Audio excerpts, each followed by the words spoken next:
You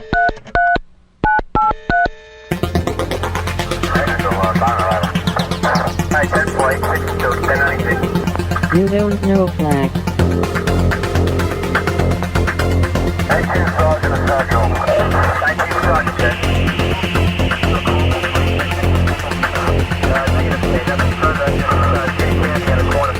You don't know Flack. Welcome to You Don't Know Flack, a podcast full of stories about retro gaming, retro computing, video games, arcade games, and technology from a guy who was there and still is. My name is Rob O'Hara, but for the next 30 minutes, you can call me Flack. Episode 137. Soulz at Zero. Hello, and welcome to another episode of You Don't Know Flack. Today is June 30th, 2013, and I am your host, Rob Flack O'Hara. On today's episode of You Don't Know Flack, we will be talking about Soulz at Zero. It has been a very busy couple of weeks around the Flacksters household here, and I have been jotting down all my notes on my trusty little Commodore 64 here of everything that's been going on. So, as I have also stored the podcast on my Commodore, so I'm going to get that started loading right now, and we're going to move directly into loading time. Loading time. Loading time. Loading time. So wow, what a busy 2 weeks. I jotted down 6 things here. Yeah, let's see, I have 6 things in quick write on my Commodore 64 here. The first one is very short. I did just spend a week in Kansas City, Missouri for work. I go to Kansas City from time to time. It's the part that we stay in, we just stay downtown, so we don't get to see too much. We do walk around the city a little bit.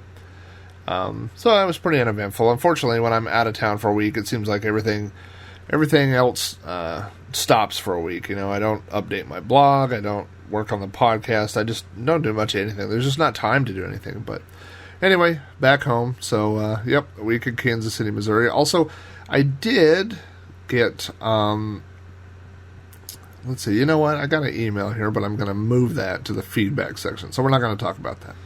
Now, another interesting message that I got, and this, I got this, I guess, about a month ago, was from a listener, Carl McKinney, who contacted me on Facebook and wanted to know if I would be interested in purchasing a Commodore Flyer.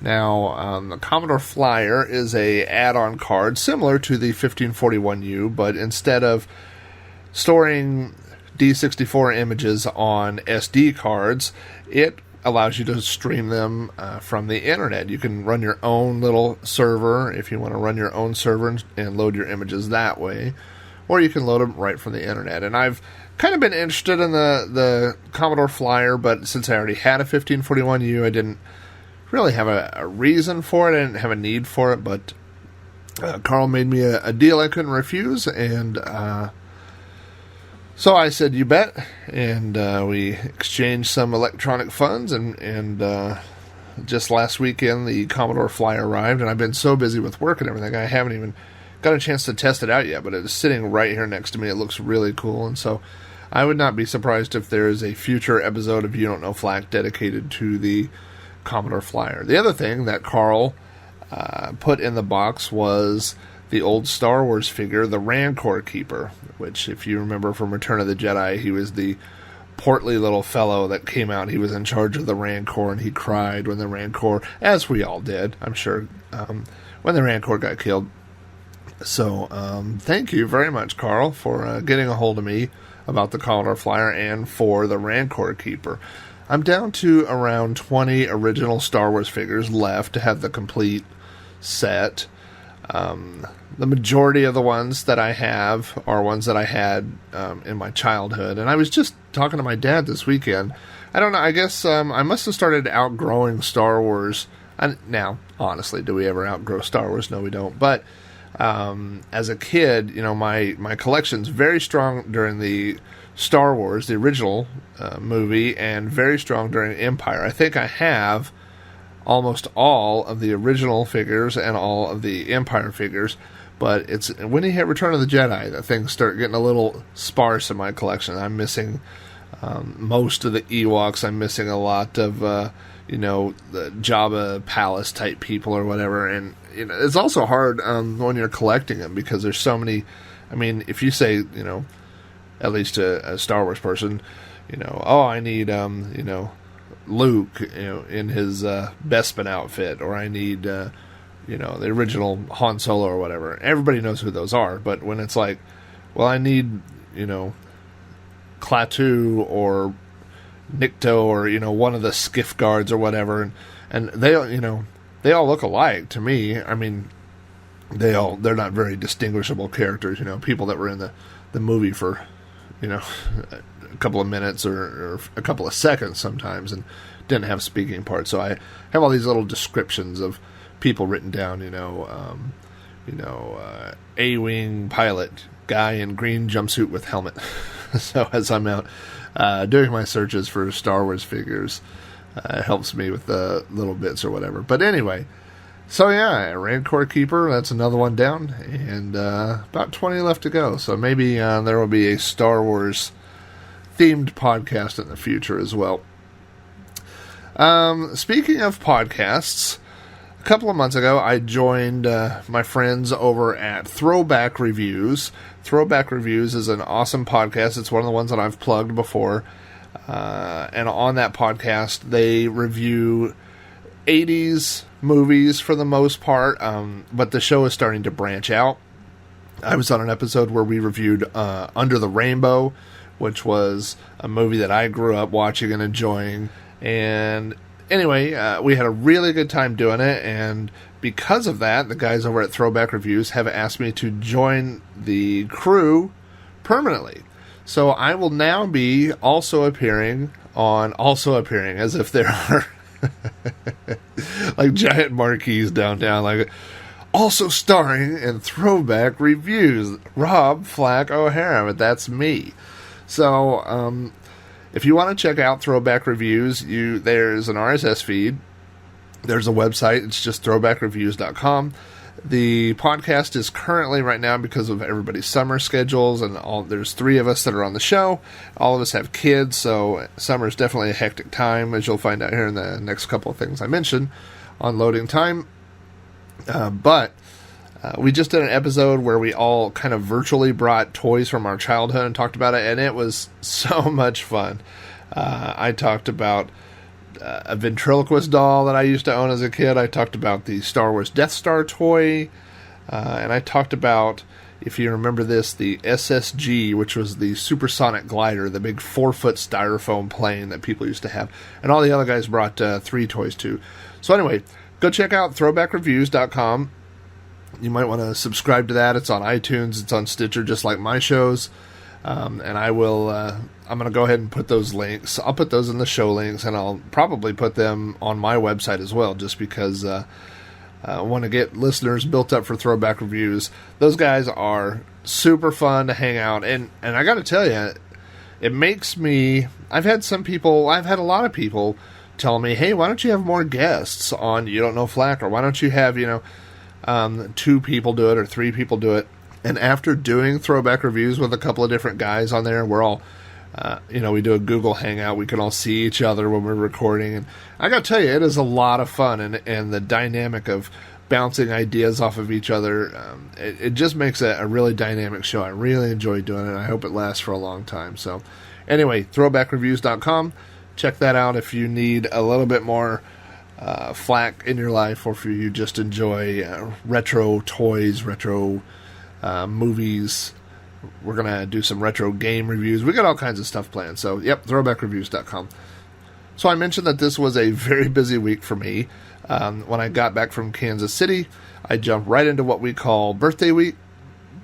The reason it is birthday week is because my wife, this past week, turned 40 years old. So now I'm officially married to an older woman.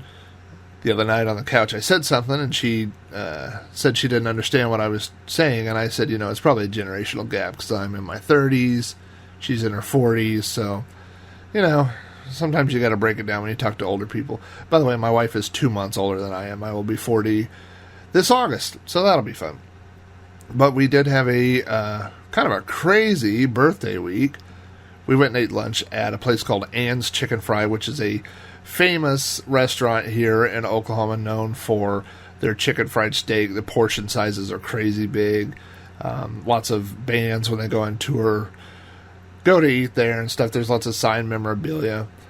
So we had some really good chicken fried steak. And for dessert, I had fried peaches and cream. I don't know if you've ever had that. I love eating fried peaches and cream. I don't know if that's just a Southern thing. I don't know if people eat peaches everywhere like that, but man, I just love it. We also had a birthday dinner for my wife with a bunch of her friends, and then that even turned crazier because for my wife's birthday, she bought me a brand new car. So let me say that again. My wife, for her 40th birthday, bought me a new car. I know that sounds weird. It sounds weird to me too. But the entire story is on robohara.com right now. If you go this week, it's probably right on the front page, and it'll probably be there for a while. If you're listening to this later on, you could go to robohara.com and search for My Reverse Birthday Gift. Anyway, I said we call this the birthday week, and the reason we do that is because it's also my daughter's birthday. So my daughter, Morgan, turned 8 years old. Her birthday was on Friday. And it seems like around here, you don't even have a birthday. You have like a birth week or a birth weekend or something. Morgan had a party at school or at the daycare. On Friday, we had dinner, just a small dinner out Friday night, and then yesterday, we actually rented out the one of the local parks, the swimming pool. They let you reserve it for parties, and so we did that. It was amazingly cheap. It's the cheapest birthday we've ever had for any of the kids. They rent the pool out for basically $1 a minute. We rented the pool for 90 minutes or an hour and a half for $90, and they said we could invite up to 50 people. It was a good time. But anyway, yeah, so we've had... my grandma's birthday is this week. One of my niece's birthdays is this week. My wife's birthday. My daughter's birthday. So this is definitely one of those weeks where I just installed Runkeeper on my phone so I can keep track of walking. I've started walking, exercising, trying to watch what I'm eating a little bit. And I don't know. It always seems like it's never a good time to start that stuff, right? I started all that at the beginning of the week where I've had cake 4 times. So, I also, as far as feedback, I still have some feedback I haven't got through yet, but one that I want to mention is I got a message from Trickster. I mentioned Trickster before. Trickster said he appreciated the mention of Mind Candy on a previous episode, and he wanted to let all the listeners know that Volumes 1 and 2, remember Mind Candy is the collection of PC and Amiga demos. Mind Candy Volumes 1 and 2 are now available for free from mindcandydvd.com. You could go there and get them through a torrent, or you can do a direct download. I guess the direct download's a little bit slower, but you could go get there, and you can also go get Volume 3, which is still for sale, available on DVD or Blu-ray. I own all 3, and it's really, really, really good quality, and it just captures, all those old demos and stuff. And some of the newer demos, unless you have a great video card and a great sound system, you're not going to really see the quality in them anyway, And the old ones, you might have to mess around with DOSBox to get them to work, or some of them, even you're going to need an old PC with high-end specs, not something that many people have laying around. I do, but not everybody does. So, Mind Candy, definitely worth the investment. They're super cheap anyway, and if you don't know if you'd be interested or not, go download Volumes 1 and 2 from mindcandydvd.com.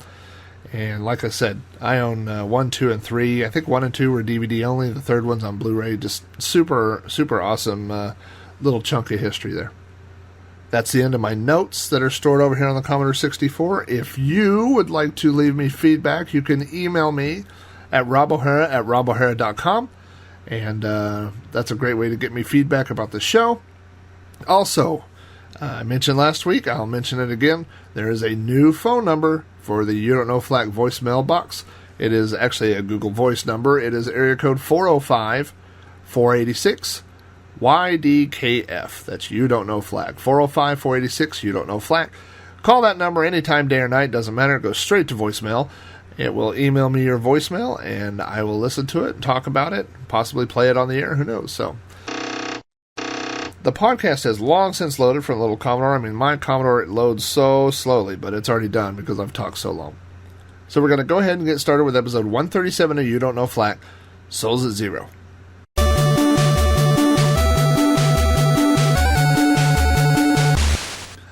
This is a unique episode of You Don't Know Flack, and it's because the audio you are about to hear was not recorded this week. It was not recorded last week. It was actually recorded in 2002, which is a long time ago. So you'll notice that the quality is not as good as what you're used to hearing on You Don't Know Flack. In fact, the audio was super compressed because at the time we put it out, we were actually worried about it being too large for people to download. In fact, at the beginning, we mentioned something to the fact that this is so large that dial-up people probably wouldn't want to listen to it.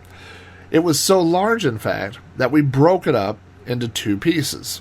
Each piece is about 5 meg. So think about that for just a second. How far have we come on the internet where, I guess 10 years ago, 11 years ago, we were so concerned about dial-up users not being able to download 10 meg of audio that we split it up into two pieces. We have definitely come a long way. So, a little background on this episode. In the mid-1990s, my friend Steven, the stranger, and I formed our own lit group. This was Soulz at Zero, and a lit group, and I'm going to explain, most of this is explained in the audio, but just to give you a little history here. Lit groups were kind of an offshoot of ANSI groups. You may or may not at this point have any idea what I'm talking about, but back in the 80s and 90s, mostly on BBS scene, people would release what we called art packs, and they would draw pictures. In the early days, it was ANSI. Later on, there were people that did actual, VGA artwork, different kinds of artwork or whatever. But these people would do artwork, and of course, all these groups, there's ICE and ANSID and Titan, and all these, everybody had a group name. And then these people would put all their artwork together, zip it up, and upload it to, your local BBS or whatever, and people would download it and read and look through these things. And there were a few groups that had started including literature, poems or short stories or whatever, in their art packs. And so the stranger and I decided, we can do all those different graphics and stuff like that, but Stephen was really into writing short stories and poetry and stuff like that. I really wasn't at the time, but I thought, what, we could put this together. I have always kind of been the Steve Jobs in projects, I'm the guy that will try to put it together, organize it, promote it, do things like that. I'm also the guy that tends to lose interest after a while. So, I need that feedback to keep me going. But anyway, you'll find out all about that on this episode of You Don't Know Flack. So, the group, Soulz at Zero, ran from 94 to 96. The two of us worked on it with, we had several people join us throughout the years and add their own lit to the packs. So after we quit, there was another lit group that went by the name Candelabra. And Candelabra they were more, Soulz at Zero, we had a little bit of a web presence, but we really died out. I mean, Soulz at Zero ended in 96, so we really died before most people were on the World Wide Web. But Candelabra kind of took what we were doing. They actually cited us as an inspiration and started doing, what we were doing, but they took it to the web. So they started out in the BBS world as well, but they moved to the web, and they would do little artist spotlights. And so one of the people they wanted to spotlight was the stranger, my friend Steven, and that turned into a spotlight for Soulz at Zero. And so basically what we did at that time, and this was 2002, was we tried to get as many of the old people back together, which was hard because some of the old people were fake. I don't know if that's something that we actually talk about on this podcast, because that was a closely guarded secret for a long time, but several of the users that were in the group were just dual accounts of ours, just especially in the early days, to try to pad our numbers to make it look like there were more of us in the group than there really were. But anyway, so we got all these people, the real ones and the fake ones and everybody else together, and we did one more lit pack. I think we did like a best of, where we got some of our old poems and reposted those and stuff. But to capture the history of Soulz at Zero at that time, we also, the stranger and I, sat down with 2 microphones on my laptop, and we recorded the history of Soulz at Zero. Now, I had actually thought for a long time, Soulz at Zero started in 94, it ended in 96. So I had thought like maybe in 2006 or, some anniversary date of actually getting like a video camera or something and walking around to some of the places where we wrote, or where we got inspired, where we did different things like that. But, it's almost like one of those things where you're just hanging on to something that nobody else cares about. There's not a dozen people in the world that know who Soulz at Zero was anymore or care about it, So there's really no point in putting any more effort into preserving that. I mean, I think when Steven and I sat down, and we recorded this audio, that was pretty much the story of Soulz at Zero. I mean, even though this audio was recorded in 2002, nothing has happened with Soulz at Zero since 2002. There is no change. So there's really no point in revisiting it. As far as creating new media, new documentary, new whatever. It just doesn't really matter. So I talked about Soulz at Zero in my book Commodore. So if any of this seems familiar, I kind of used some of this interview, in fact, between the stranger and I as source material, because it was the one time where we actually got together and kind of fleshed out dates and facts and stuff. And, I don't always remember things 100% accurately. I don't think anybody does. So it was good to just sit down and, bounce the history of the group off of each other and go through that, So it was a good time. But Soulz at Zero is long gone, long dead, long buried. There's no reunion. I know that breaks everybody's hearts.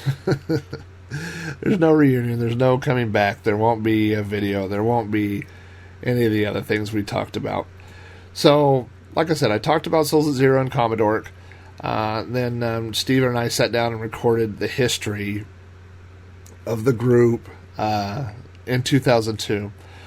So this is one of the topics that I've been wanting to capture on You Don't Know Flack. I've been wanting to talk about the group Soulz at Zero, just as a old school type of thing.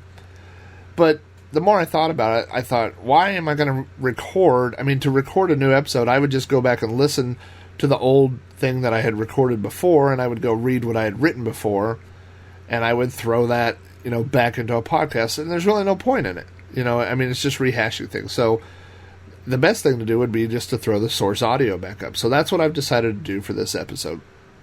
So the audio you're about to hear was recorded in 2002 in my living room. You will hear the stranger. You may hear us. I don't really recall if we used our real names or our aliases. I think we kind of did it interchangeably. But the stranger is Steven. You'll hear him on one stereo track, and you do know Flack. You should by now, after a couple of years of this podcast. I'm on the other channel, and you may hear me referred to as Rob or Jack Flack. I have not listened to this all the way through in a long time, so I'm going to listen to it with you guys as well. And then at the end of this episode, I will pop back in for some final thoughts about Soulz at Zero and to bring that entire project to a close. So, like I said before, the audio was recorded in 2002. It was greatly compressed so that dial-up users could actually get it. So quality won't be the same as what you're used to hearing, but I think you will enjoy the content. So without further ado, here is the history of Soulz at Zero as presented by Jack Flack, me, and Steven the Stranger.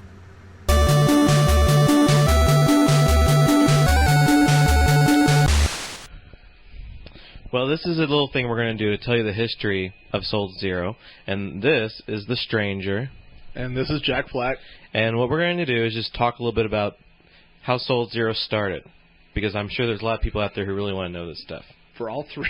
For all 3 people in Candelabra who actually want to know how Soulz Zero started. This is dedicated to the alienist. This is dedicated to the alienist, that's true.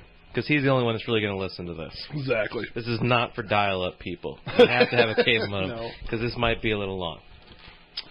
So, I was born in 73. It's not going to be our whole history. All right. So, what happened at the beginning of Soulz Zero is that it was 1994, I guess, and I was in college, and I ruined it already. Flack was in college also. And Steven. The stranger.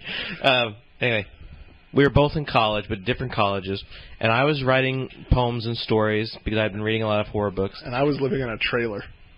And I was trying to get published.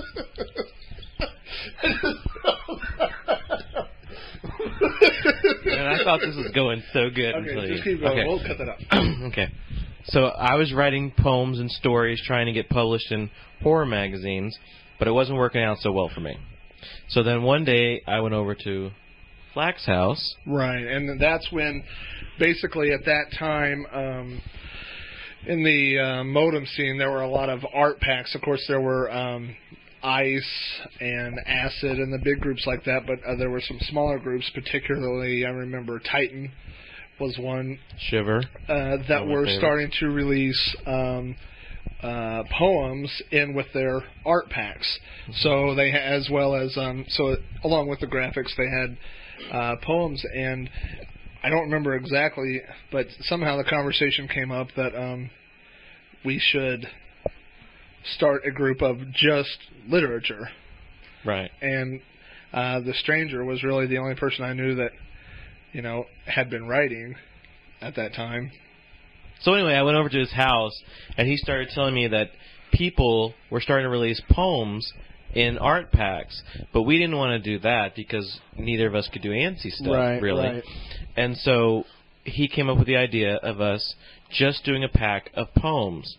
And so that's what happened. We decided to try that. Now, the name Soulz at Zero, I wish that we had some great story about how it had this big, huge, deep meaning to us. But really, at that time, I was a huge fan of the band Wrathchild America, which then was renamed Soulz at Zero. We got the name from the band. Because I think Soulz you had Zero. A poster. Right above my computer, and it had the logo, and on the logo it basically said Saz. And so we liked Saz because on packs you would use the initials of your group or 3 letters. And so Saz just made sense. It was something that people could say and recognize us as. Right, because back in the world of 8-letter file names, you could have Saz, a hyphen, and then the date of the pack. So it worked out really well. So that's where we got the name. And then at that point, we basically sat out and had to decide how to put together our first pack. So then I started writing some of my stuff that I had been writing on notebook paper, and I started putting them into computer files, and we decided we would try to put them in ANSI with some color just to make it look nice, because that's what everybody else was doing. Right. The idea for Soulz at Zero was much better than the production of Soulz at Zero. And that's not to make it sound bad, but, you know, we had all these big ideas of having a viewer, having music, having art, all these things off the right at the beginning, and basically we didn't know how to do any of that. We were both writers. I knew some tricks and had some utilities and things like that, but basically we didn't have any. That's why at the beginning we really wanted, at the beginning I think we talked more about having more of a multimedia type thing, because we included the WAV files. Well, we really didn't do that for a while. I would say we didn't get our viewer till our 4th or 5th pack. Right, yeah. But we included graphics, like bad drawings of the That's Saz true. We logo. did do some GIFs, I think, at the beginning. Mm-hmm. Yeah, some bad drawings of SAZ and stuff like that. Yeah. But really, it was all about the writing. That's what we wanted to do, was to make a lit group. And, of course, I was at a disadvantage because the stranger had years and years of writing in these notebooks that he was pulling from, and I didn't have anything. So for a long time, I wouldn't even have to write anything because I had so much already written. Right, and I would write you things would the day wait before. the day before. Exactly. So, but I think also right there at the beginning is one of the things that we're known for. Is somehow you found the procrastination. Song. Procrastination we become no, but I'm talking about necrophilia. I hear it gives you pleasure. It does. And if you don't know say anything about Soulz at Zero or the beginning of it, then you don't know the song. But some people have asked me where we wrote it or how did we do it, but obviously you found it somewhere. I found it, and we still don't know who did it. No, and I don't care. I do. It's interesting.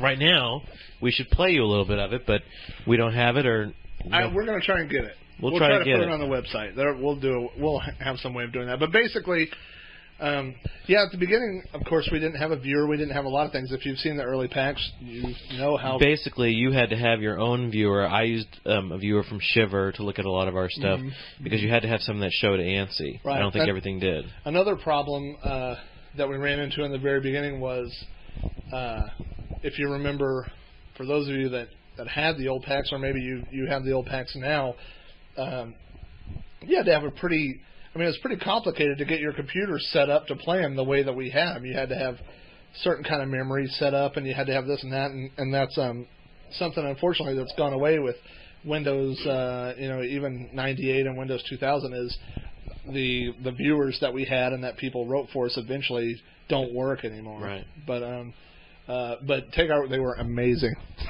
We take our word for it. So at the beginning, for people who weren't there, to get our packs around, we had to call local BBSs because there was no internet at that time, and so that's how we started in the 405 area, as Flack likes to call it. Now, was your BBS up when My it started? BBS was probably up right when it started. Yes, Where Shadows Wait. But the world headquarters at first was late night BBS. I don't know about that. They you were, sure? yeah. We had to check the first pack. We should just read the history from packs. So, well, basically, this is pre-internet, which some of you, I know you think, wow, there was life before the internet, but in fact there was, and we called on bulletin boards, and we really... It's amazing to us. It's like a miracle to us, even though we were in those creations. Inside jokes. It's amazing to us. We really didn't think that. I don't want to speak for a stranger, but I didn't think that anybody outside of Oklahoma City and most of the people inside of Oklahoma City would ever see these packs. But maybe we can skip to after the first few packs, and we started getting some feedback. Okay, well. First, though, we eventually, by pack 4 or 5, we did get a viewer. Our friend Mr. Spock wrote us a viewer. Who's now the husband of Black Sunshine. Isn't that a coincidence? And so we got a viewer, and so eventually... And also, our packs, by the way, at the beginning, they were like 33K maybe. And that was all the poems. And I just think about that because today, Black Sunshine sent me her poems, and they were 33K by themselves. Anyway, you can take that. Well, and it's just a different time now because, I mean, if you think that basically every Saz pack that we did would fit on a floppy. Well, and I remember when we started getting the big viewer, and it would be like 150K, we'd be like, oh no, how are we going to send this to people? Right. Because we were all using 28.8 modems maybe. And whenever we started moving the pack around, it started being people calling long distance. So then I eventually started calling long distance boards, and that's how we set them up as distro sites, and more people started writing us. And so then we started getting letters from people like in New Jersey. Not letters like in the mail, but we used a message board system. I'm sure they know. Okay. Well, it wasn't email, but we you remember that. We pedaled the computer to get power. Anyway. It wasn't email, but it was BBS mail. Right. And so eventually we were getting letters from New Jersey. We had friends there, and they were writing us about the packs and how much they liked it. And then we started getting letters from, I think, Canada, maybe Austria. But our good friends were from Portugal. Which was amazing. I mean, and like I said, if you can imagine at this time, this is the formation of Soulz at Zero was the stranger and myself sitting in a trailer who named this silly group after a poster hanging on the wall. We wanted to do some writing and release it. And now all of a sudden, within a few months, we have people from Portugal writing us. So that they love it. And so that part is one of my favorite parts of Soulz Zero. It's just amazing that it really is. I mean, even when you look on the internet today and you can do searches for Soulz Zero or you can find different things, it's amazing that, I mean, it took on a life of its own after a while. It is amazing that you can still look on websites and find Soulz Zero because everybody has this on their little lit journal things or whatever those are called. But the link they all have doesn't work. Right. Because that was our other friend, who I can't think of his name. Father or Father? Or? No, not Father. It was some guy in Trenton, Rugrat or something like that. Oh, he had a Trenton.edu site. Exactly. Domorat. Yeah. Was that his name? Yeah. Well, there's your phone. Well, do you want to pause? Probably a SAS fan calling in right now. We don't take live calls on this show. We wish we could. Caller, you're on the air. Anyway, so we had this friend, and he has a site. He put up a site at Trend.education. Right. And, okay, so anyway, that site is no longer working. But actually, you can go find all of our packs at welcome.to. It's welcome.to/SAS, which is yet another website that I threw up at one point in time just to put all the packs online. And unfortunately, we've lost the password to that website. We don't have any way of editing it or updating it anymore. So they'll always be there. Yeah. I mean, it's funny because we did that a couple of years ago, and they're still there. So. And one note is, because I was looking at it last night, you can't right-click on the link. You have to click on the link to save them. If you right-click, they won't work, because I did it last night. So anyway, so we started getting letters from Portugal and all around the world, and my phone bills were getting big because I was calling up all these places and sending them the packs. Right. I was not. You were not. And then I guess, I don't know, we go 1 year anniversary. But we also had people calling long distance, because we both ran bulletin boards at that time. I ran the gas chamber, and you ran Where Shadows Wait. Sure. And we had people calling us long distance as well, getting the pack from us. Just to get the pack. Right. And we should mention Father. Father was really, our first groupie. Exactly. We have groupies, which is stupid. Which is really why I got into it.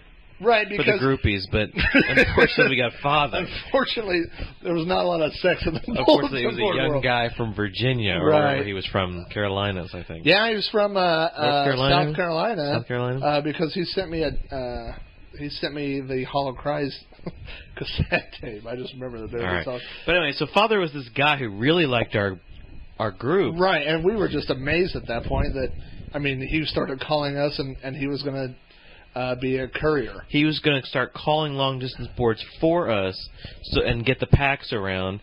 And also, my favorite thing about Father was that he was like the only guy who actually read the death certificate, which was this little thing that I did with reviews. And I would review books and so forth. And then Father would write me back because he would go and get the books that I reviewed. And he would tell me how he thought about the books and stuff. So I love that actually somebody was listening and doing what you were supposed to do, kind of. Right.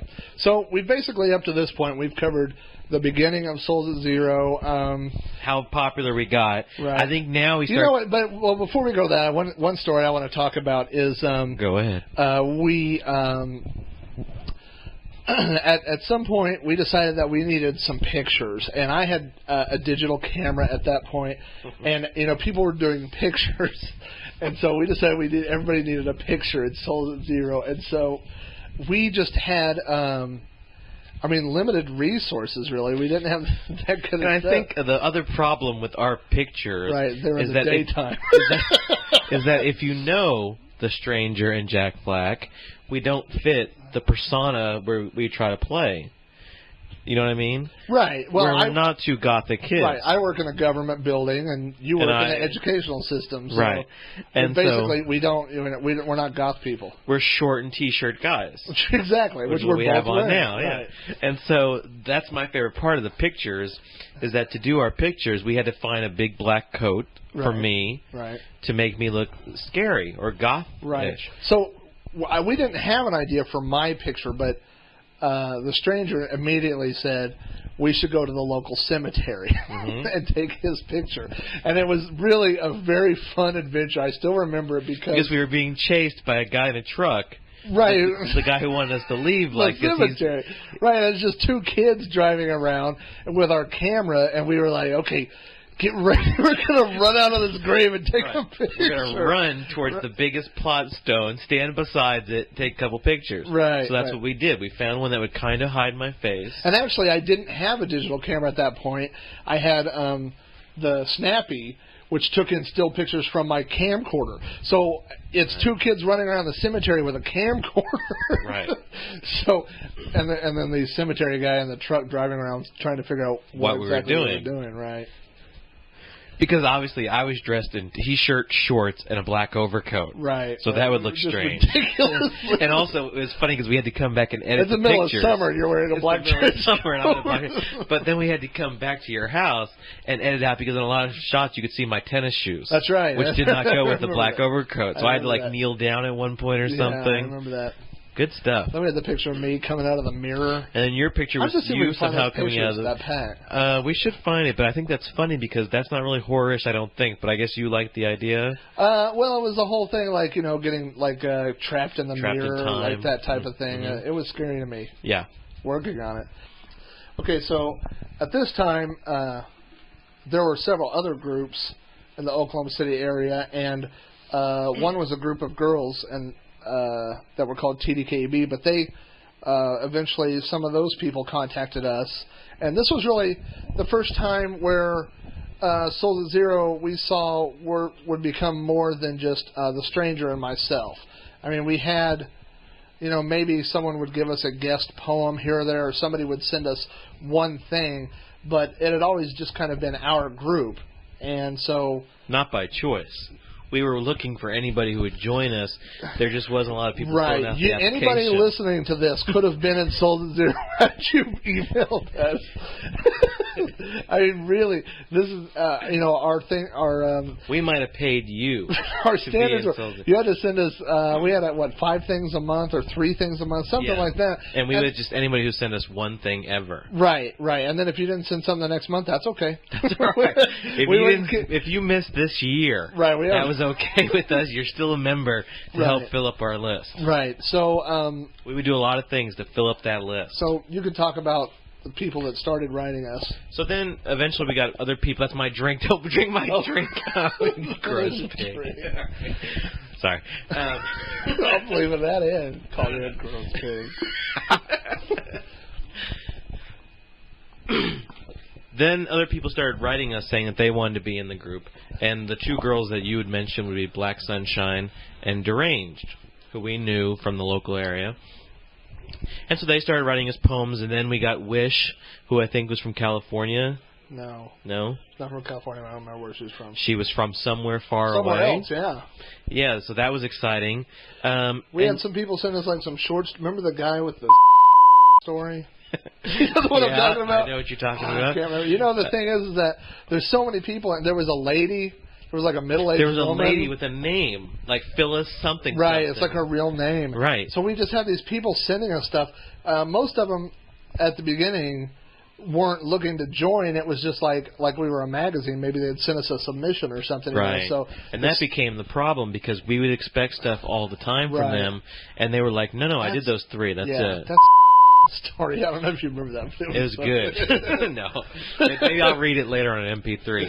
But I was looking at the pack yesterday, and there were people like Liquid Gray, Evil Dream, and these are all people that I don't know who they are. Right. I don't even remember them doing anything. Right. But and then I also saw yesterday there was the Alienist, who was some guy at the time. He's the only guy listening to this right now. Right. But then other... people like Mr. E was in the group for a very short time. Yeah. And Mr. E is basically the guy who kept the lit world together when we left for a while. And, he was such a big guy in the lit world. Who was the... Luke Skywalker from Codeine was a big guy in our group. Remember the Chronic BBS? No. Chronic Zone?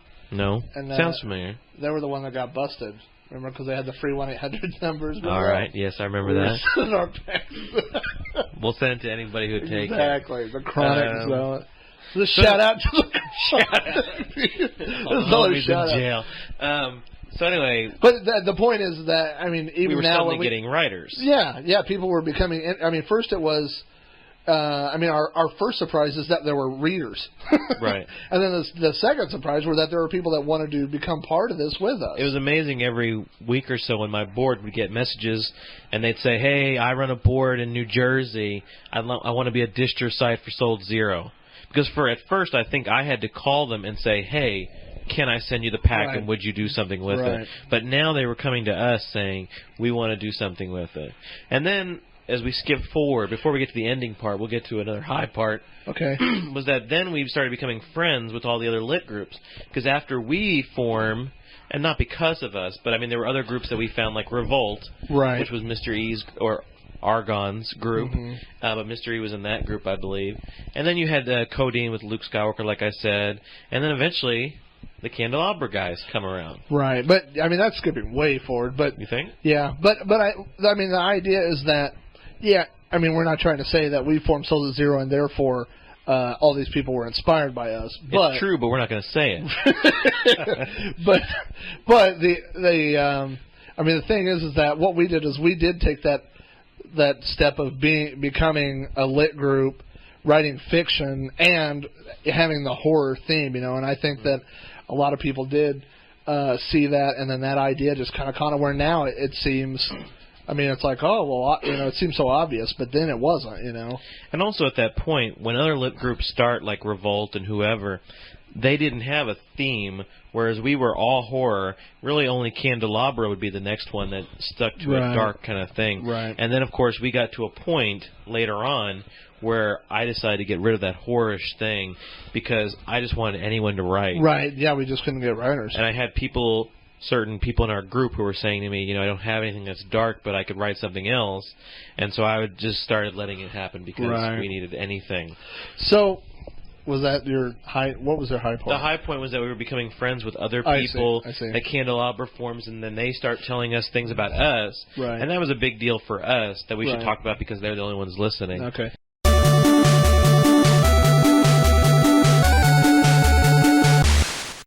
So, we've covered the beginning of Soulz Zero.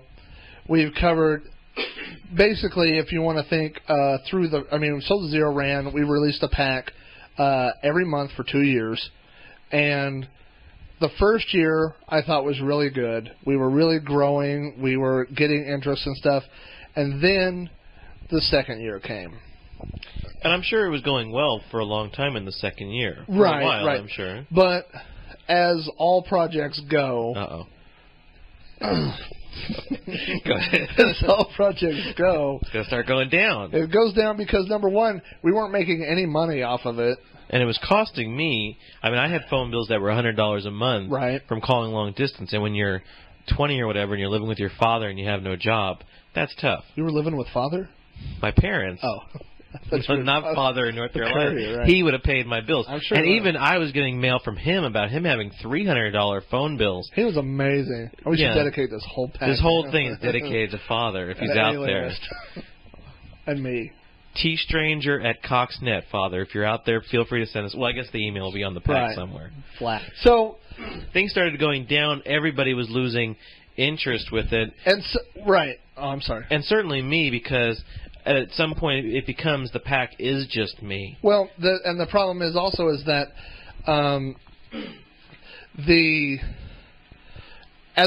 with a lot of projects, the fun for me is starting the project. I love designing websites, for example. I don't love keeping them up. Or updating them, right. You'll exactly. keep them up because you'll lose the password. Right, I lose the Change password. them. So for me, the fun was in setting up Soulz Zero. We came up with the idea. We set the foundation. We did all this.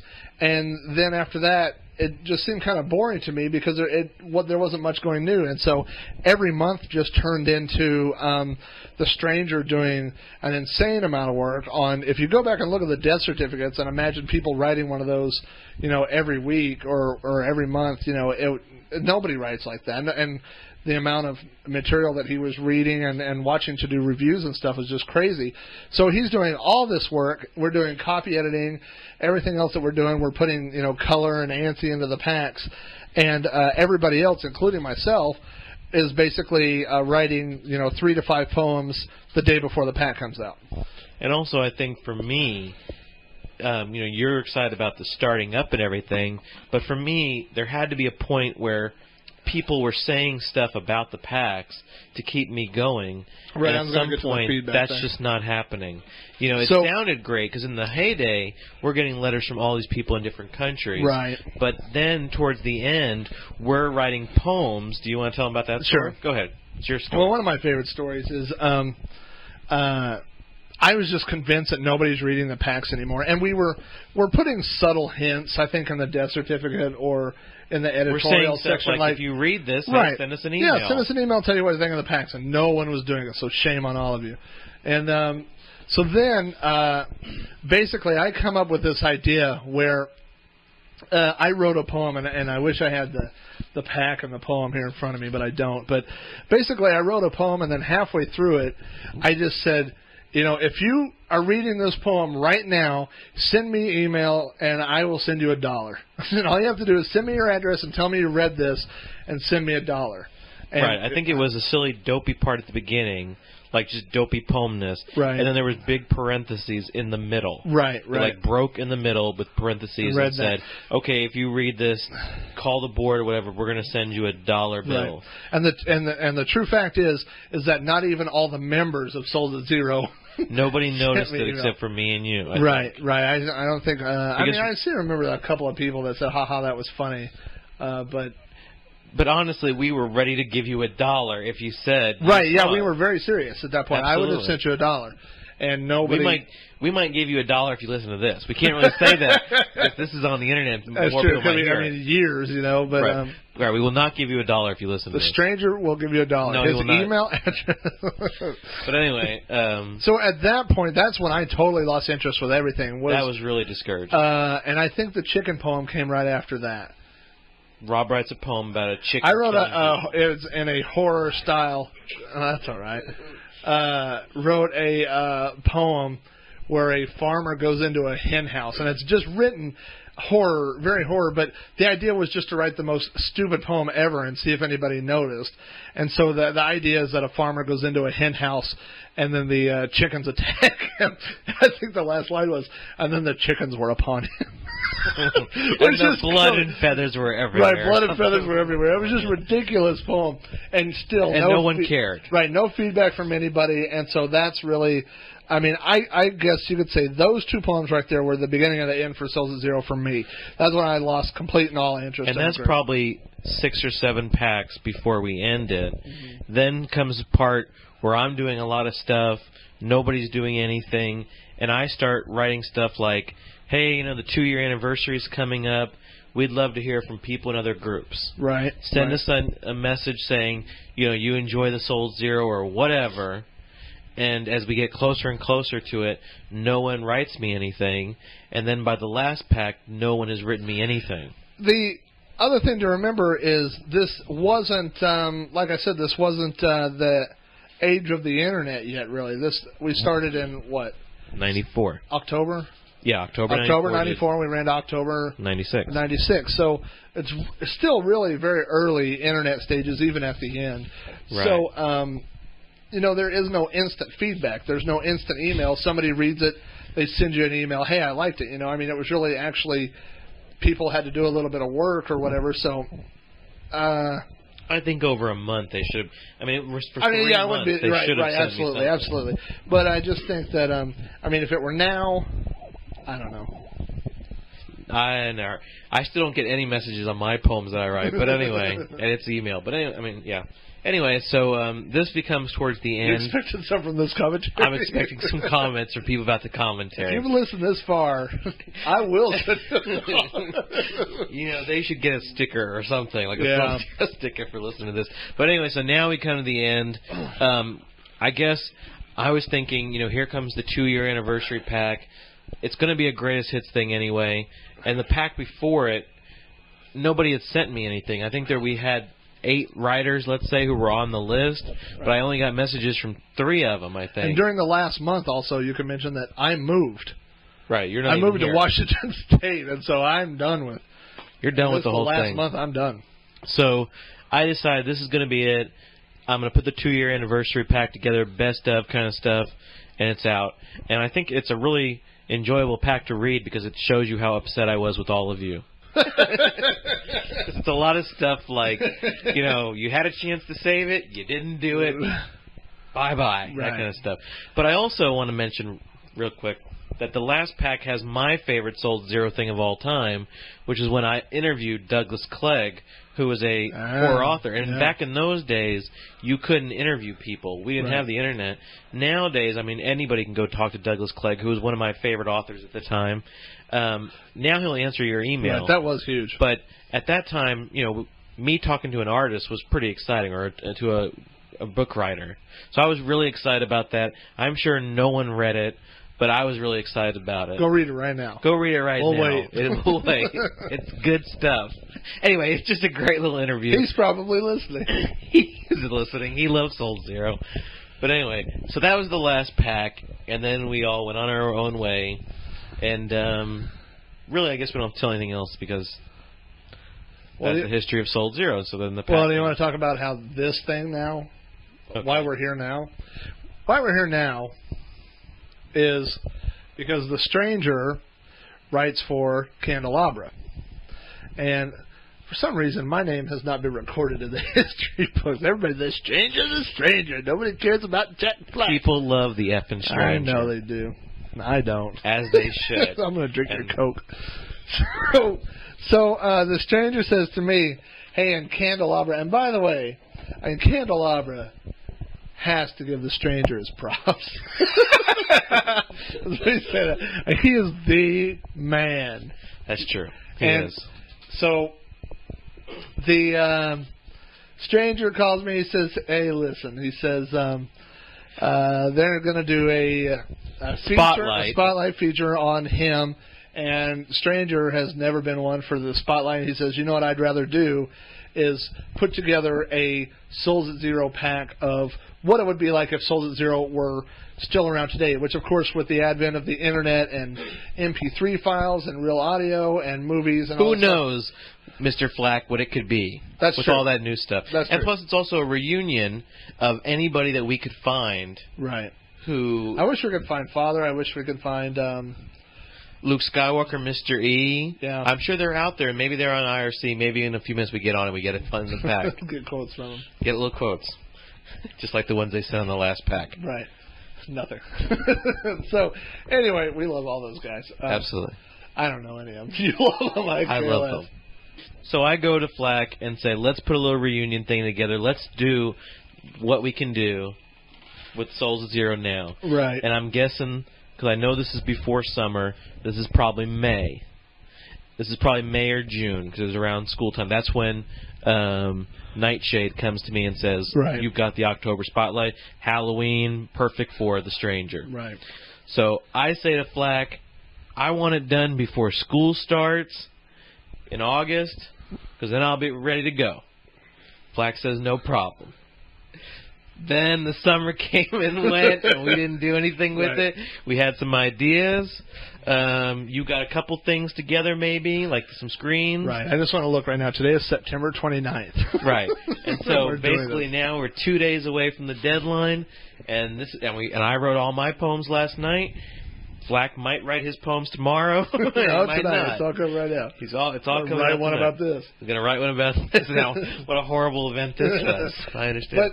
But, so that becomes what the problem of Soulz at Zero was. Right, and see which is too lazy. Right. The other thing that I want to mention is, at that time, when we started talking about this, of course, I get very excited because now with the Internet, we could do so much more. We could make Soulz at Zero like what we originally had in mind, like more of a... I mean, we could have more music. We could have more... photography. Right, horror type stuff. There's going to be a lot of good stuff. Right, and so... But really, I mean, so that's what my initial idea was, once we started doing this, to reform Soulz at Zero. Right. But don't get all excited, kids, because No. it's not going to happen. Yeah, like they're excited. But Flack's idea was that this would be the beginning of the next Soulz Zero. Right. But then we see what comes from this, which But is then me you and don't do it. me and you working on it 2 days before Right. it's over, and it Right. would be like this every month. Right. And the thing, I mean, back then we had. Did you have a job when you were in I college? did have a job at that time, 96. Oh, that's right. That's right. And I. 'Cause I just got the FAA job Right. towards the end. Right. Well, when we started, I was delivering pizza. Mm-hmm. And then when we ended, I was at the FAA. Now, I mean, we both have careers, and I have a kid and a wife, and so, I mean, there's just no time for it. No. Not to do it the way we want to do it. Right. So every October, We're going to do a yearly. we'll do a yearly pack. Right. And you know what? September 29th, 2003, we're going to be sitting in this house. Right here doing one of these. But now I guess it's time for the apology to the alienist. That this pack is not everything he wanted it to be. Because the stranger hits me up on Instant Messenger one night. And, Last night? No, well, it was before that when you told me. Yeah. And you said, you know, the alienist is just really pumping this pack up and saying it's going to be a huge... And we were just talking about it's like a fan driving 1,000 miles and going to see Fat Elvis, you know? It's like, we're not going to deliver. We're fat. We just feel so bad for anybody that is looking forward to something on We're this. not doing your favorite songs. It's not going to be what you wanted to hear. Right. So I think he didn't expect our laziness. He doesn't understand how much we put things off. Right. Well, I've had a band in my house for 2.5 weeks. So this is our apology to the alienist that this spotlight could not be all he wanted to be. But it really, if you think about it, this pack is for him because he'll probably be the only one who'll read it. I'm sorry that you put it off for 4 or 5 months. Is that what I'm apologizing to you for? Yeah, where's your poems? My poems are on your computer is where my poems I don't are. think so. I sent them to you last night. Oh, okay. On the 28th, September 28th. Yeah, I've done it before you. No way. I'm going to write one about a chicken. All right. So, I mean, that's really, let's see, have we covered everything? So let's get to this pack. As of right now, before it's over, I think we've found 6 writers. We have 6 or 8 people on this pack. We have me and you, obviously. We have Deranged. We wrote the 2 Oklahoma girls, And Deranged and Black Black Sunshine, are still here, Right. and we still talk to them. Wish, I found through Candelabra. Let's see. Johnny Bravo, I found from an old email address that he still answers. Right. And then I found Lethal Injection through on the internet. Just we typed in his real name and tracked him down that way. And Seether I was able to get a hold of through a friend of a friend. So that's basically how we got a hold of everyone. And I think that the decision to not keep Soulz Zero going is a good one because I think every one of those people who we found gave us the I'll see if I can come up with something. Right. But none of them were really interested in giving more. Right. And so, you know, it's that battle of trying to get something from people every month and right. We don't like that. Yeah. Because I know I talked to Johnny Bravo and he went and wrote 3 poems or whatever he has at work. You know, he's kind of like you. Right. Well, that's where I did most of the websites. Exactly. At work. At work. But, I mean, Your he didn't, tax like, dollars. have them written or something like Right. I might have in the old days. So, mostly these people have stopped writing. You know, now to start up, we'd have to go find a writing community, I guess, which I'm sure is out there, but there are other places that pay and so forth. Right. And the other thing is, I mean, obviously, whenever we started, there was no just full outlet group. Then there were a couple. Then there were a couple more. I mean, now there's the internet, and so you're competing with that. And I feel like back then, the lit community and the BBS community, I mean, it was a lot more. You didn't just stumble across things. I mean, you had to go get a lit pack and unzip it and go make yourself read all those things. So there was a lot more effort. But now on the internet, I mean, it's really hard to keep people's attention, you know, because there's so much porn. Sorry, you lost my attention. All right, so I guess that's about it. So that's where we are now. I think that's it. We have 7 or 8 poems. This was the history of Soulz Zero. There's going to be some more MP3s, we're hoping, on the thing. There might be some pictures.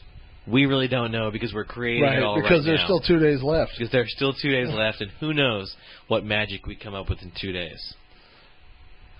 So you know, let me tell one story, because this is like the behind the scenes. If you've listened this far, you deserve to actually hear this. This is like the deleted scenes. This is the deleted scenes and the outtakes, the secret menu. But and then I'll tell you the story before you tell that story. That this was almost going to be a DVD that people could have ordered. That we were going to film us talking and film you taking us to locations. Going to the cemetery, into the trailer. Right. There was actually going to be a DVD. And a picture of my Soulz at Zero poster. Right. But I talked us out of it. Right. Because it would have been too much work for something this dopey. Right. Now you go with your Soulz Zero story. Well, I was just going to say that at the very beginning, one of my ideas was to, along with the lit, to have pictures and to also have wave files. And, I mean, we've edited so much laughter and stupid jokes out of this track you'll never understand. But somehow at the beginning we started, every time we get a microphone, we just start singing Grease tunes, or I started coming up with alternate lyrics to Neil Diamond songs. Right, like Sweet Caroline became Sweet Pumpkin Pie. Sweet Pumpkin Pie. Dun, dun, dun. I mean, this is at the end. Nobody's going to hear it. That's true. And then no one's also, gone this far. What else? Forever in Sweatpants, babe. This is like really behind the scenes stuff. But anyway, get to the Soulz Zero so we can end this. So anyway, at one point, we wanted to have like a Soulz at Zero type thing, but for some reason... So we practiced. We were like, Soulz at Zero! Things like that. Right. Because we were going to have some guy say that somehow. Right. Or well, one of us say it, and it would just, when the pack's open... It would be like, Soulz at Zero. Right, it'd be very whorish. Right, Soulz at Zero. Like a death metal band, right. Soulz at Zero. You're supposed to do that too. Soulz at Zero. Like that, Whispery. Right. But anyway, at the very end, the last take, somehow I sound like an angry Japanese guy yelling. I come out and say... Soulz at Zero! Which is now our thing. Whenever we talk to each other, whenever we mention Soulz at Zero, we always go, Soulz at Zero! And it cracks us up. And so if you ever see us... You can just come up and scream Soulz at Zero. And we'll get the joke. But really what's funny is, I mean, that was, if you think about this now, that was 8 years ago. 8 years ago. And we still do that joke. It still makes us laugh. Nobody else cares. Right. So anyway, that was the behind the scenes of the documentary. That's right. I don't think we have anything else to say about it. I don't think we have anything else to say. We both enjoyed it a lot. It was good for a while. I hope they do another spotlight on you next year. I hope they do another spotlight on me. That's when we'll do the DVD. That's when the DVD comes up. So that's like the thing, the candelabra. They have to keep it going for one more year so that I can get the next spotlight so we can make it what the alienists wanted it to be. I really think maybe next year's spotlight for me, the alienist takes over and he makes my spotlight. He gives you deadlines and stuff? No, that he does it. I have nothing to do with it because he'll do a better job of supporting me than I do, I think, of showing me off. And we both hate the sound of our voice. Right. Any other behind-the-scenes stuff you can think about?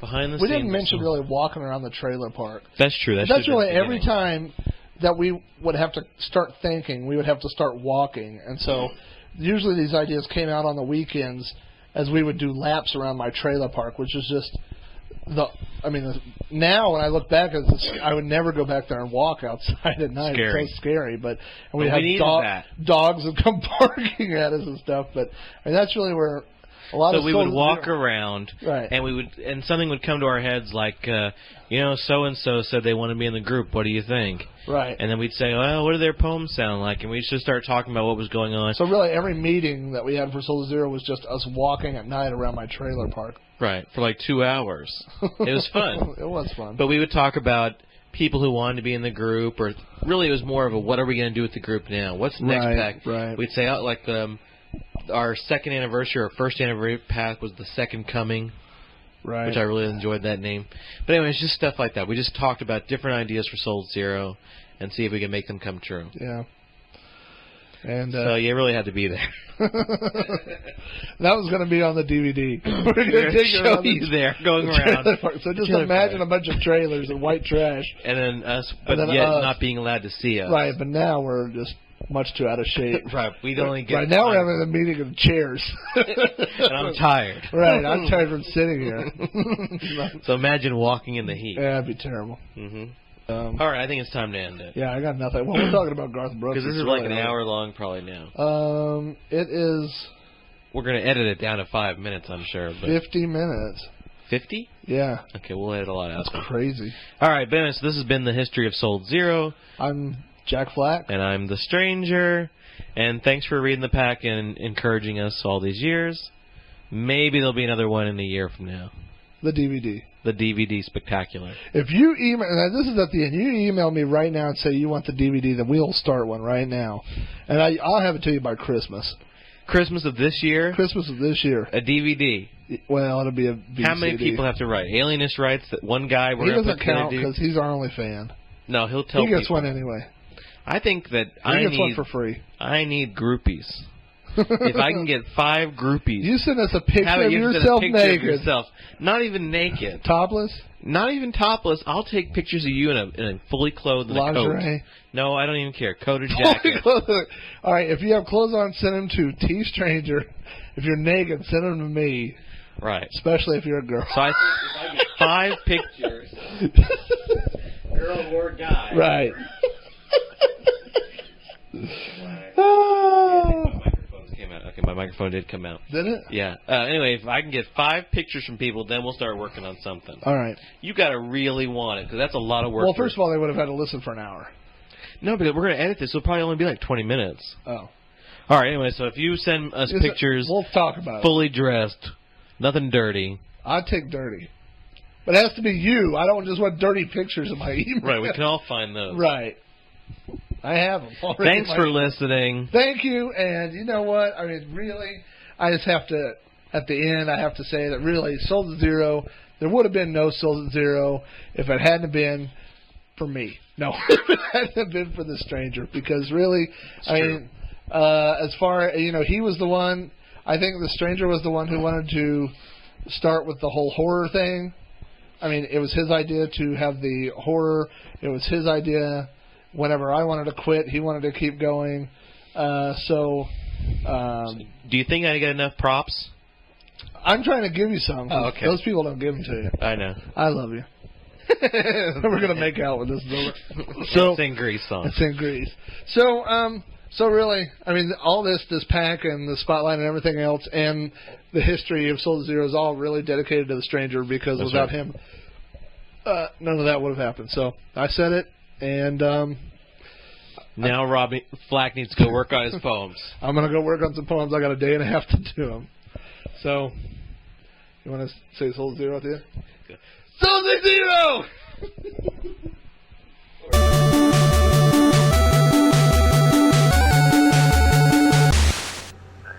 Wow. So that was really interesting to me to listen to. I can't believe that has been 10 years ago, 11 years actually. We recorded that in 2002.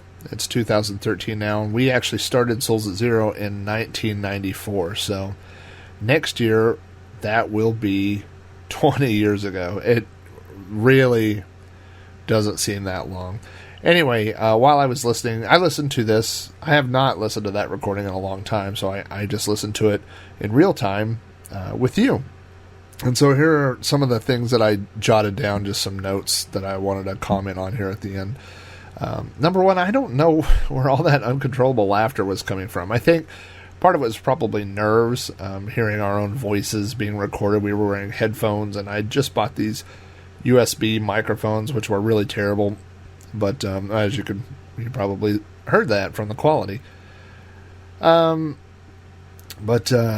Yeah, so I thought if I had to do it all over again, I would probably try to control the laughter and take out all the in-jokes that were just for us. What else did I write down here? Had we known what about the internet when we started Soulz at Zero, there was really, we didn't know anything about the internet in 94. early 94. If I had it to do over again, I probably would have picked a different name. We chose Soulz at Zero, as I mentioned in the recording, based on the band Soulz at Zero. They used SOULS, and so we changed ours to SOULZ just to make it slightly different.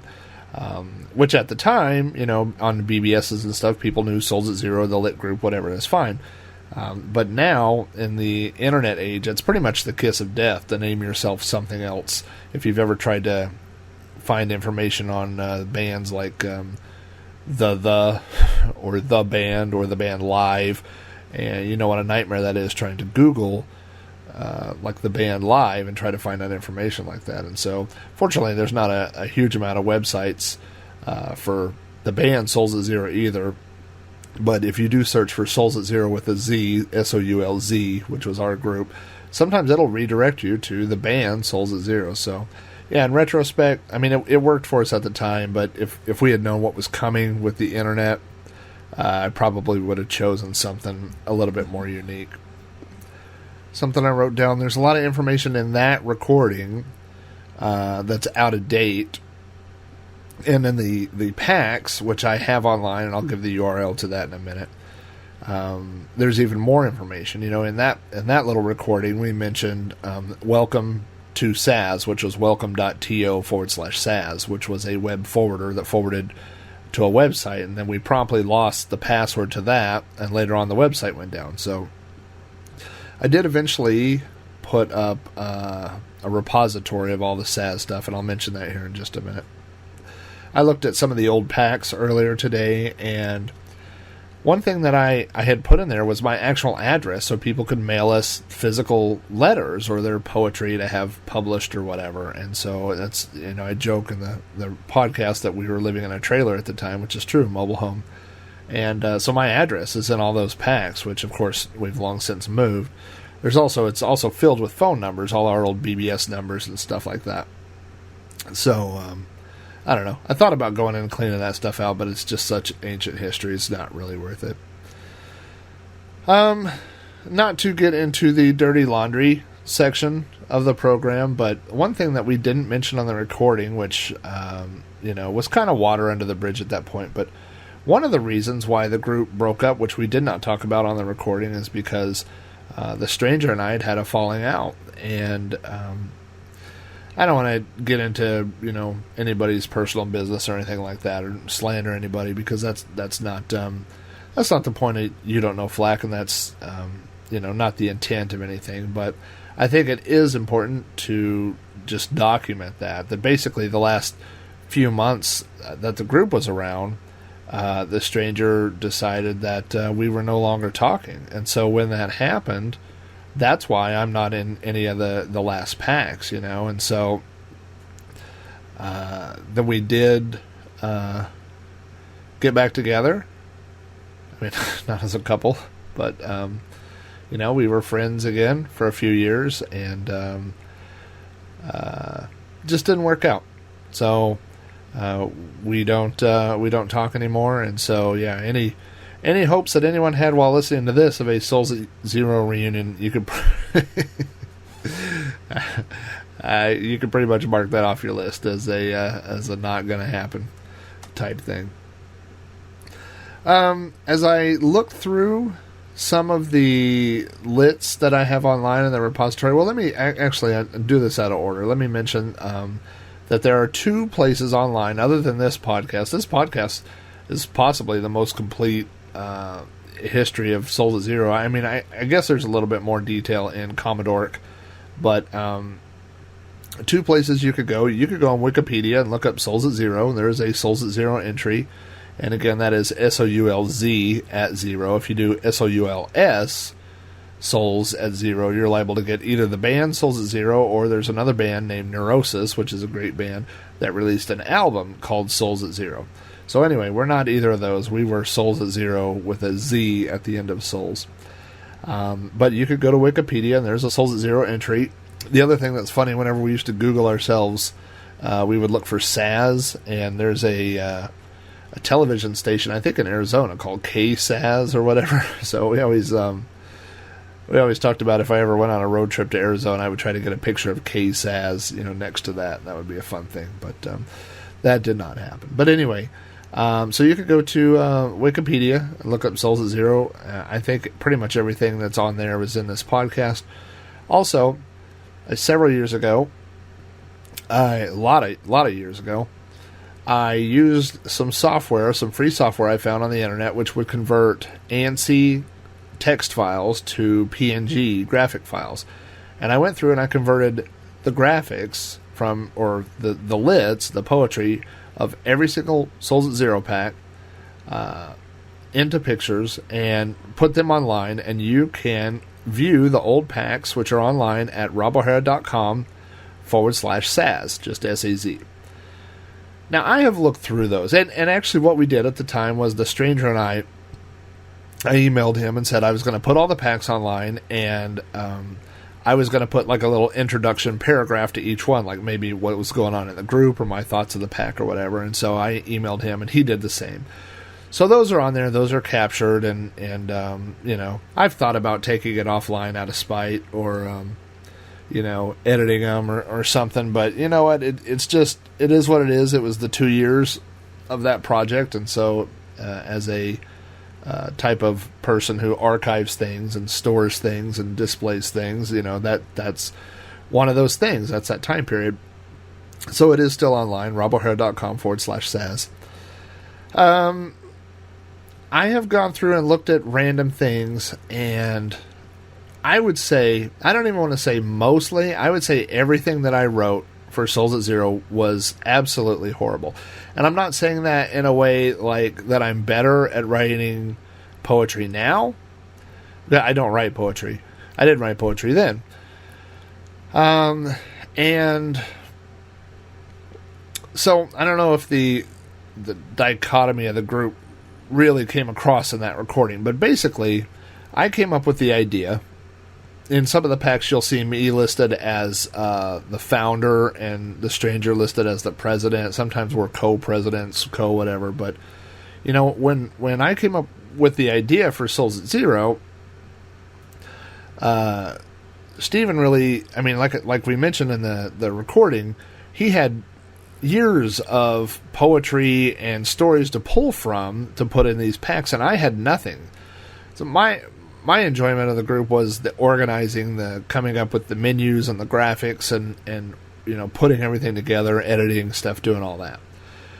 But for a lot of months it was just Steven and I. So without me also writing stuff, it just would have been me organizing a thing of his literature, which would have been kind of dumb. So I always wrote things, but we would set goals like, okay, this month we have to have 3 things or 5 things. And it's very true.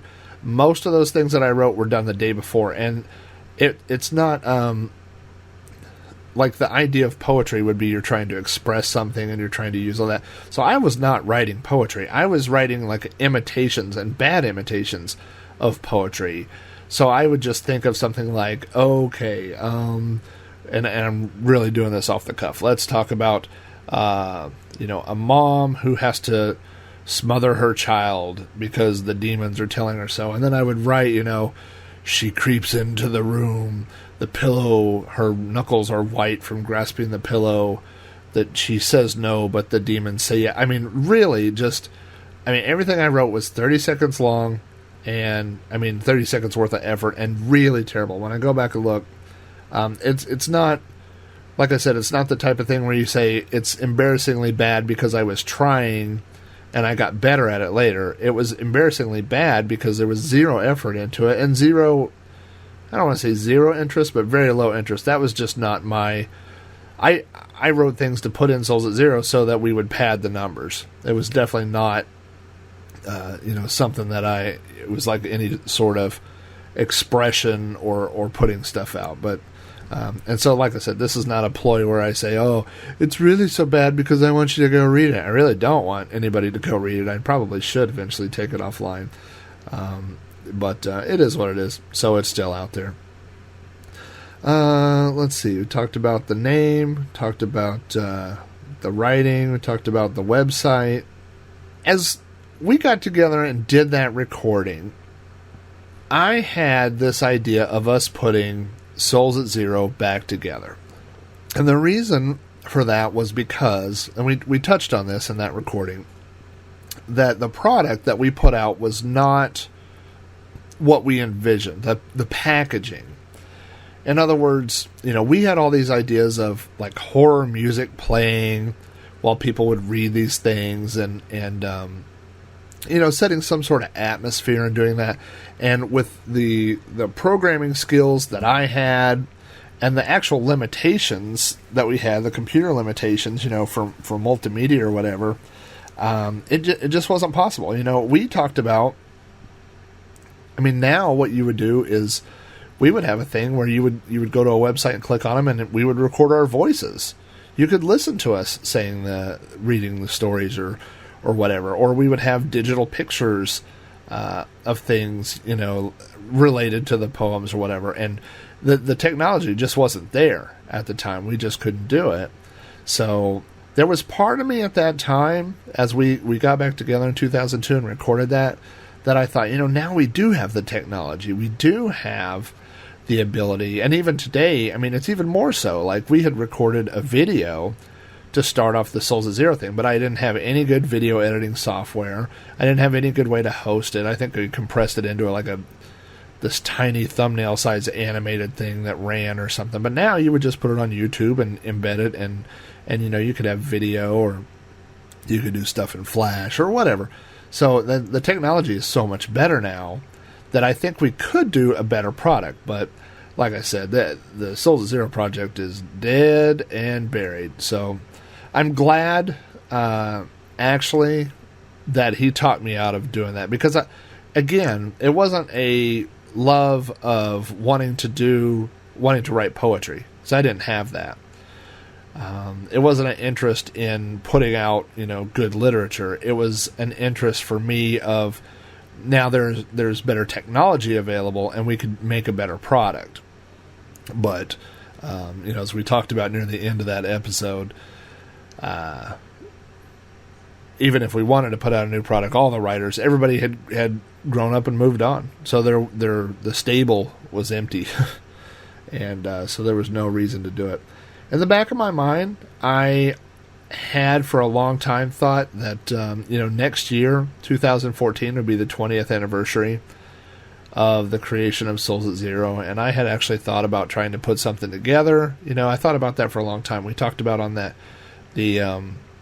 recording, where we used to walk around the trailer park where we would get our ideas. There was when I moved into a house, and there was this gazebo in a park that was real close to my house, and we would walk to that gazebo late at night, midnight, 1 in the morning, and sit at this gazebo and have Soulz at Zero. Not because we were trying to be, like a gothic, like we're meeting at night, but it was just, we worked or whatever, and we would get together, and we would go sit over there and have, like, Soulz at Zero meetings. Like, we would talk about the packs or talk about, people who had applied to be in the group or whatever. And so, I had thought about making a video of those places and talking about it and showing the packs and how they worked in a video type presentation, but just not worth the effort at this point. I think everybody has heard, this is pretty much it. This is the story of Soulz at Zero from beginning to end, so I think the well is dry on that one. Speaking of the well being dry, I think this wraps up another episode of You Don't Know Flack. I don't know what next week will bring. I've got a couple different ideas floating around. I still have the MTV idea. I mentioned a couple things that spawned some things. Maybe one about playing, or maybe Star Wars related, collecting, something like that. I've got the Commodore Flyer idea in there. I may do a whole episode about eating fried peaches. Who knows? So, anyway, this will wrap up this episode of You Don't Know Flack. Once again, I thank everybody for tuning in and listening. I don't do most of my plugs. I haven't been plugging stuff lately, but you could always get the show through iTunes. Just search for You Don't Know Flack, or on Stitcher. There's an RSS feed on podcast.robohara.com. You can go there and find the latest episode, or you can subscribe to the RSS feed right there. you want to send me feedback about this episode or any other episode, you can email me at robohara@robohara.com, or you can call the You Don't Know Flack voicemail box at area code 405-486. You Don't Know Flack. That's YDKF. With that, this is the end of the episode, and I will see everybody next week.